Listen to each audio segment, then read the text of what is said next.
नमस्कार, मैं हूं चंदन गुप्ता। हमारे YouTube चैनल में आपका फिर से स्वागत है। आज मैं आपके सामने इससे पिछले वाले वीडियो में रजिस्टिविटी के बारे में जाना था।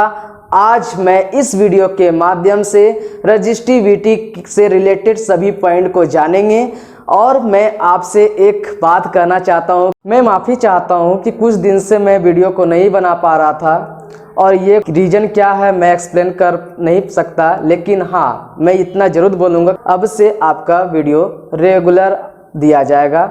चलिए तो हम वीडियो को स्टार्ट करते हैं।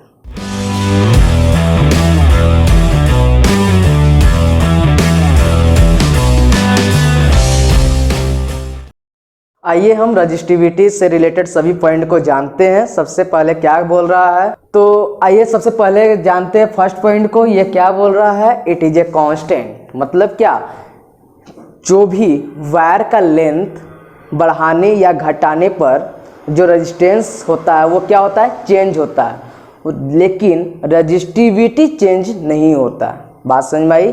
क्या चेंज होता है, तो रेजिस्टेंस चेंज होता है और रजिस्टिविटी चेंज नहीं होता है। कैसे, जरा हम सिल्वर को समझते हैं। सिल्वर वायर है आपके पास, सिल्वर वायर का जो आपका रजिस्टिविटी होता है 1.6 × 10⁻³ मीटर।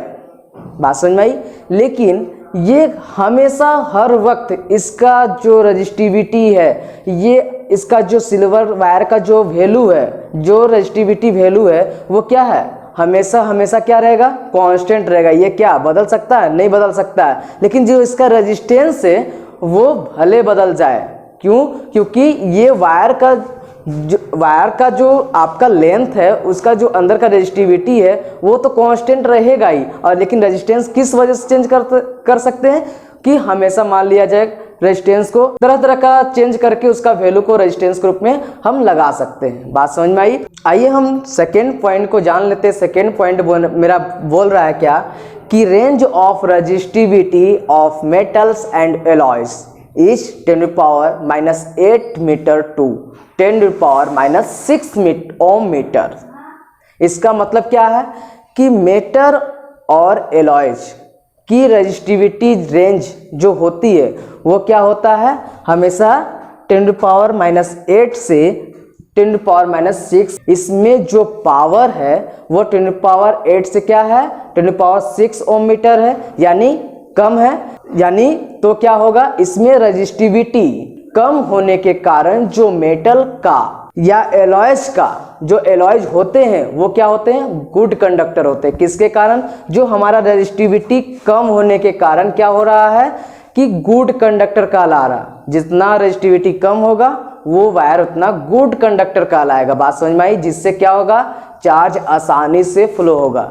जब चार्ज आसानी से फ्लो होगा तो क्या होगा, करेंट हमेशा अच्छा से बहेगा, बोल सकते हैं। तो आइए हम थर्ड पॉइंट को जान लेते हैं। हमारा थर्ड पॉइंट क्या बोल रहा है, range of resistivity of non metal, यानी क्या, इंसुलेटर, ठीक है, इज 10⁻12 टू 10⁻17 ओम मीटर। ठीक है, इसका मतलब क्या, जो नॉन मेटल है इसका जो इंसुलेटर, यानी कि क्या इंसुलेटर, इसका जो रजिस्टिविटी है वो कितना से कितना है, तो 10⁻12 टू 10⁻17 ओम मीटर। बात समझ में आई? अब हम चलते हैं चौथे पॉइंट की तरफ। चौथा पॉइंट मेरा क्या बोल रहा है, हमारा चौथा पॉइंट ये बोल रहा है, copper and aluminiums used for electrical transmission as they have low resistivity. मतलब ये क्या बोल रहा है कि कॉपर और एल्युमिनियम जो यूज होता है किस में यूज होता है, तो इलेक्ट्रिकल ट्रांसमिशन के लिए यूज होता है। बात समझ में आई? जिसका रजिस्टिविटी क्या होता है, लो होता है। बात समझ में आई? अब हम नेक्स्ट पॉइंट को जानते हैं। नेक्स्ट पॉइंट मेरा क्या बोल रहा है, alloys used in electrical heating device as their resistivity is high and do not burns readily. इसका मतलब क्या होता है कि मेटल्स की रजिस्टिविटी कम होती है। क्या होती है, तो मेटल की रजिस्टिविटी कम होती है एलॉयज के कंपेरेबल में। ठीक है, तो एलॉयज जो होते हैं वो क्या होता है, हीटिंग डिवाइस है, जो हीटर वगैरह में क्या होता है, यूज होता है। जैसे कि आप खाना वगैरह बनाते हैं तो उसमें क्या है, हीटर का होता है, तो हीटर में क्या होता है, यूज होता है। और उसमें क्योंकि क्या होता है, क्यों यूज करते हैं, क्योंकि इनकी जो रेजिस्टिविटी होती है वो क्या होता है, हाई होता है, जिसके कारण वो जलता तो है लेकिन इतना भी नहीं जलता है कि वो तार को जला दे। मतलब क्या, हीटिंग पावर ज्यादा होता है, किसके कंपेरेबल, तो मेटल्स के कंपेरेबल। बात समझ में आई। चलिए अब आगे हम जानते हैं। आइए, हमारा इलेक्ट्रिसिटी चैप्टर का नेक्स्ट कॉन्सेप्ट है register in series. Register in series को जानने से पहले मुझे ये जानना बेहद जरूरी है कि व्हाट इज रजिस्टर। बात समझ में आई। तो रजिस्टर क्या है, तो register is an electrical components that's limit और रेगुलेट द इलेक्ट्रिक करंट। मतलब रजिस्टर यानी कोई भी इलेक्ट्रिकल कंपोनेंट करंट को लिमिट कर दे, करंट को क्या कर दे, लिमिट कर दे, यानी अपने से लिमिटेड करंट को पास करने दे। अब जैसे हम मान लिया जाए, एक उदाहरण के माध्यम से समझते हैं। मान लिया जाए आपके पास बहुत सारे भोजन आपके पास सामने हैं, ठीक है, आपका एक लिमिट होगा खाने का। बात समझ में आई। और आपके पास 4 लोग और भी बैठे हैं।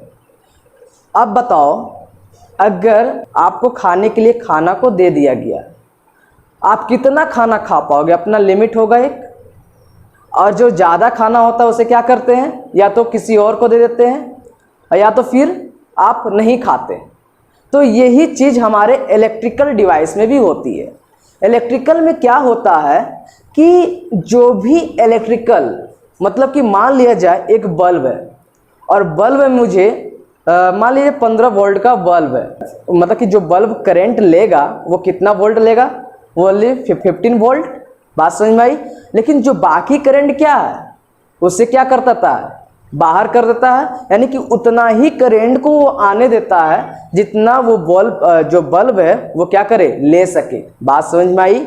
यानी कि लिमिट एक बनाता है कि इतना करंट इसको चाहिए और इतना करंट इसको प्रोवाइड किया जाए। बात समझ में आई। यही होता है रजिस्टर, ठीक है। यहाँ पर जैसे एग्जाम्पल, एक फैन भी ले सकते हैं, बल्ब भी ले सकते हैं, आपका ट्यूबलाइट भी ले सकते हैं, एलईडी बल्ब भी ले सकते हैं, आपका बहुत सारे ऐसे बहुत सारे एग्जाम्पल हो सकते हैं, ठीक है। अब हम बात करते हैं रजिस्टर इन सीरीज की, वो क्या होता है। आइए हम जानते हैं कि रजिस्टर इन सीरीज क्या होता है। रजिस्टर तो आपने समझ लिया है। अब सीरीज के बारे में हम बता देते हैं कि मान लिया जाए एक वायर है, एक वायर में बहुत सारे बल्ब को मैं जोड़ देता हूँ, तो क्या होगा, एक सीरीज जाएगा, एक लंबा चैन बनेगा, वो क्या कहलाता है, तो सीरीज कहलाता है। तो रजिस्टर इन सीरीज में क्या होता है, मान लिया जाए हम 3 रजिस्टर को ऐड कर लेते हैं एक वायर में, R1, R2 एंड R3। बात समझ में आया। और मैंने इसमें करंट फ्लो कराने के लिए क्या किया, एक पोटेंशियल डिफरेंस क्रिएट किया। पोटेंशियल डिफरेंस क्रिएट करने के लिए मैंने क्या कनेक्ट किया, तो एक बैटरी कनेक्ट किया। बात समझ में आई। और उसके साथ साथ मैंने करंट को मेजर करने के लिए क्या कर दिया कि भाई एमीटर का कनेक्शन कर दिया। बात समझ में आई। अब देखो, ये जो हमारा आई क्या है, तो करंट है। बात समझ में आई।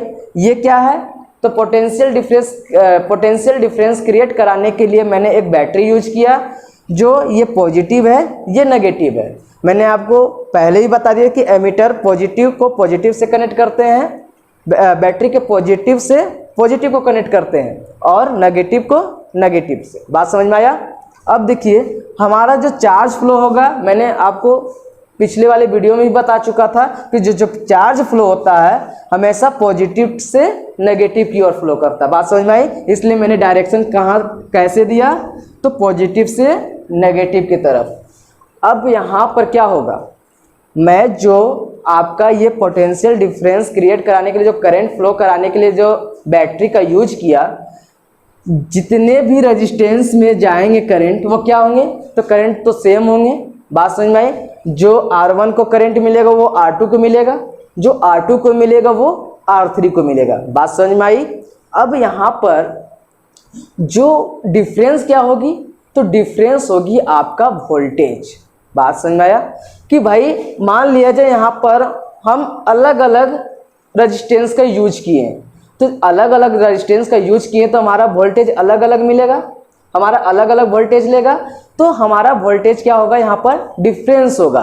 तो कैलकुलेट करना है कि पहले वाले रेजिस्टेंस में कितना वोल्टेज होगा और बाद वाले रेजिस्टेंस में कितना वोल्टेज होगा। ठीक है, हम जानते थे, क्या जानते थे, ओम्स लॉ, तो V equal to I R. बात समझ में आई, V equal to I R.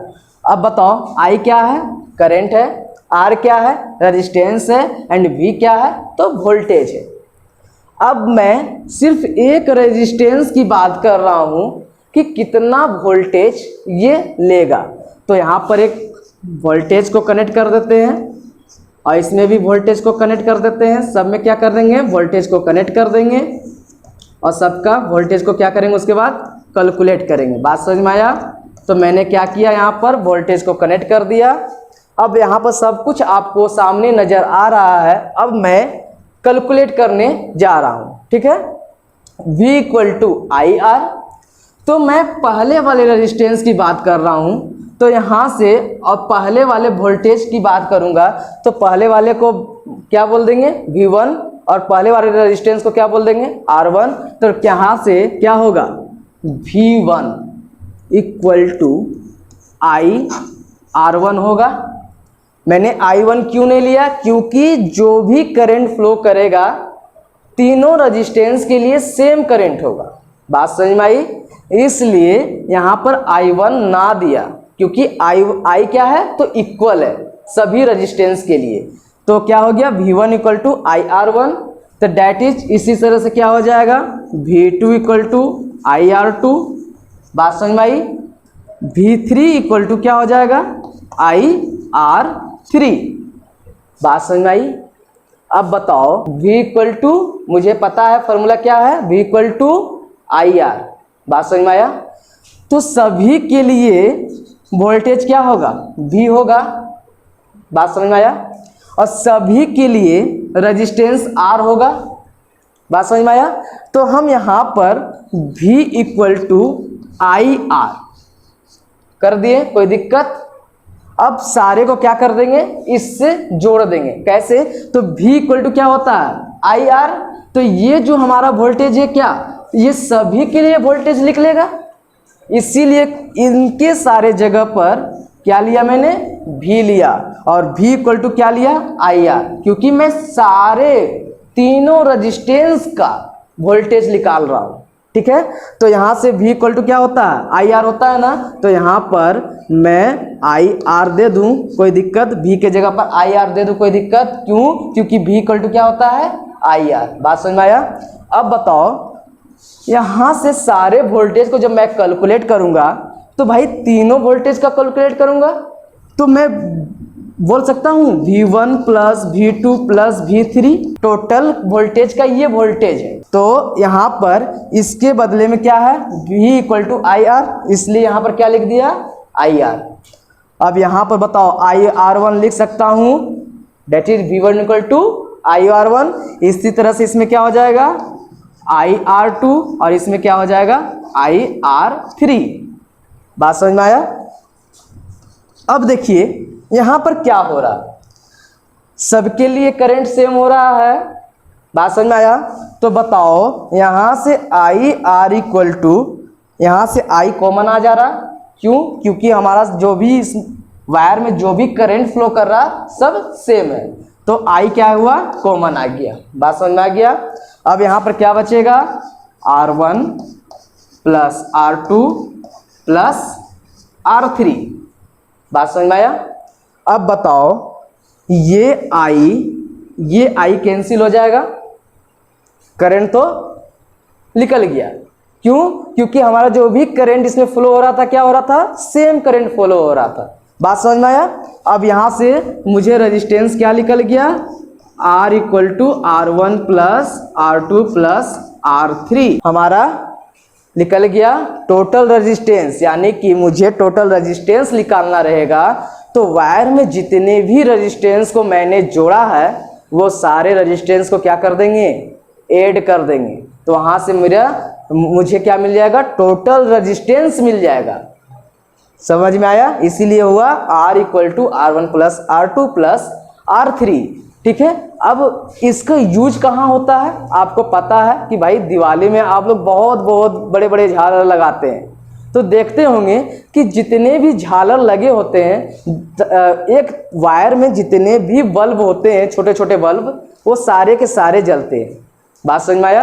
तो वो क्या है? यही तो है, सीरीज ग्रुपिंग का तो है ये, इसीलिए हो गया रजिस्टर इन सीरीज। हमारा आज का वीडियो, और नेक्स्ट वीडियो में हम आपको बताएंगे कि रजिस्टर इन पैरेलल क्या होता है, उसका हम मैथमेटिकली एक्सप्रेशंस कैसे करते हैं। और जो हमारे चैनल्स में नए हैं वो प्लीज़ ज़रूर सब्सक्राइब कीजिए, लाइक एंड शेयर कमेंट ज़रूर कीजिए, और साथ ही साथ हमारे इससे इलेक्ट्रिसिटी से जुड़ा हुआ पिछला वीडियो ज़रूर देखें, ताकि ये वीडियो आपको अच्छी तरह से समझ में आए।